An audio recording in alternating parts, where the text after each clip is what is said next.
When you think about dollar, euro, Bitcoin, Ethereum, you think about wins and losses in sport, in life, in relationship, in anything. Something in your brain and body has to keep track of that. Did you win? Did you lose? What's a letdown? What's a celebration? And I think one of the most important findings in the last few years in neuroscience is that while the molecule dopamine is associated with reward, it's more about motivation and craving. When I say the common currency is dopamine, what I mean is the molecule dopamine, when secreted in the brain, makes us pursue things, build things, create things, makes us want new things that we don't currently already have. It's a way of tabulating where we are in our life. Are we doing well or are we doing poorly? And that happens on very short time scales. Like, do you wake up feeling good? Or do you wake up feeling kind of low? Or on long time scales. If you're halfway through a long degree or you're halfway through your life, how are you doing? How do you gauge that? Well, it has everything to do with how much dopamine you were releasing in the previous days and weeks and years. All of this is subconscious.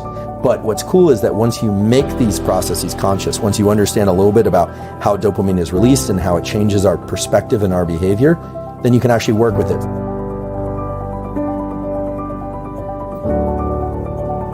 For this example, the person that's not motivated, that can't get off the couch, that doesn't want to do anything. Well, this is the problem. We remember the rat experiment? They are effectively the rat with no dopamine, but they can still achieve some sense of pleasure by consuming excess calories, by consuming social media. And look, I'm not judging, I do this stuff too, right? Scrolling social media. If you've ever scrolled social media and you're like, I don't even know why I'm doing this. It doesn't really feel that good. And I can remember a time where you'd see something that was just so cool, or you'd see something online. I remember this when TED Talks first came out. I was like, this is amazing. These are some, at least some of them are really smart people sharing really cool insights. And then now that there are like a gazillion TED Talks, I remember spending a winter in my office when I was a junior professor, cleaning my office finally, and binging TED Talks in the background, thinking this is a good use of my time. Pretty soon, they all sucked to me. I was like, this isn't good. So what you need to do is stop watching TED Talks for a while, wait, and then they become interesting again. And that's this pain-pleasure balance. And so for people that aren't feeling motivated, the problem is they're not motivated, but they're getting just enough or excess sustenance.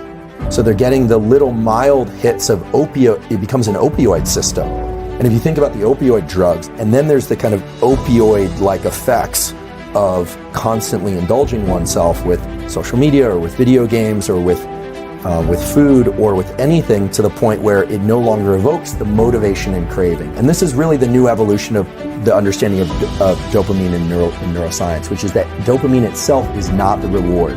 It's the build-up to the reward. And the reward has more of a kind of opioid bliss-like property, which itself is not bad if it's endogenous, released from within.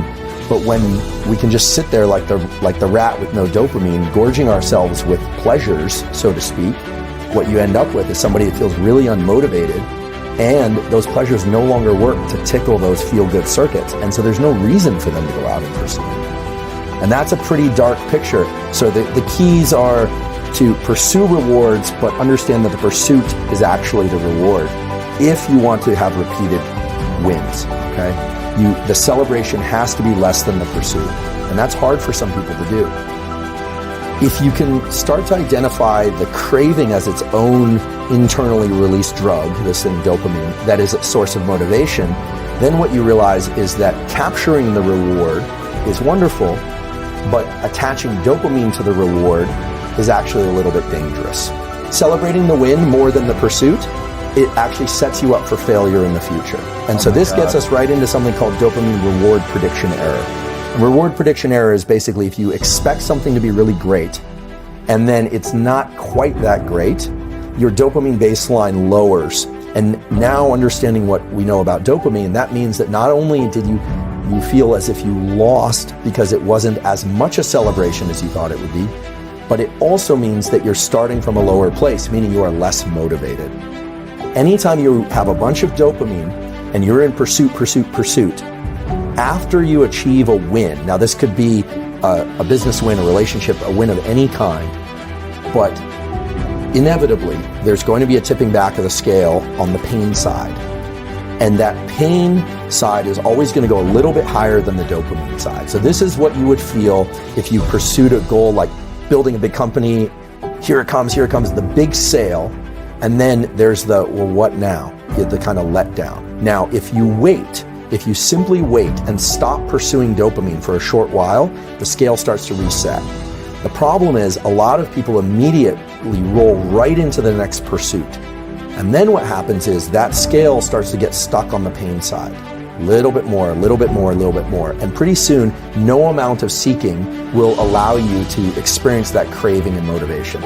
So what does this mean in terms of an actual tool? Well, first of all, if people can do what you do, they're going to be in a much better position in life. Doesn't matter if it's school, sport, relationship, any domain of life. If you can start to register, that craving and that friction and that desire, that almost kind of low level of agitation, sometimes high level of agitation, that is that I'm trying to impose my will on the world in a benevolent way, we hope, that's dopamine. It's working with its close cousin, which is epinephrine, which is adrenaline. They are very close cousins. In fact, dopamine manufactures epinephrine. A lot of people don't know this, but adrenaline is actually made from the molecule dopamine. Okay, so those two are hanging out together. It's like crave and work. And then you get the win. And some people allow the big peak in dopamine to be associated with the win.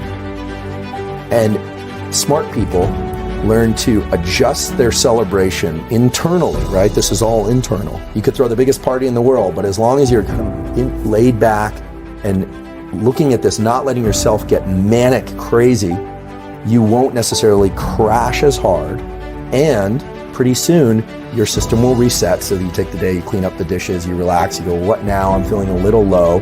Well, rather than going out and spiking your dopamine again, just wait. Understand that the scale will reset again. Give yourself a few days where you're going to feel a little kind of underwhelmed. Things aren't going to be as interesting. It's going to be hard to trigger that big release because you just had the peak. Well, if you adjust that, you relax, you understand there's always a little bit of a postpartum depression. We sometimes hear about postpartum depression. That's a clinical thing, but there's always that kind of, today's not as exciting as the previous days. What am I going to do with my life? But then if you let it start ratcheting up again, then what you realize is your capacity to tap into dopamine as a motivator, not just seeking dopamine rewards, that is infinite. And I can say with great certainty that this is how you were able to build a big company and sell it, how you've been able to build a successful podcast and sell it, how you're constantly seeking, because seeking is the reward. And I think for most people, we think of the reward as the finish line. And so the key is to get to the finish line, step into the end zone, but no end zone dance. It's just like, yep, and now I'm going to go do it again. That's really the key.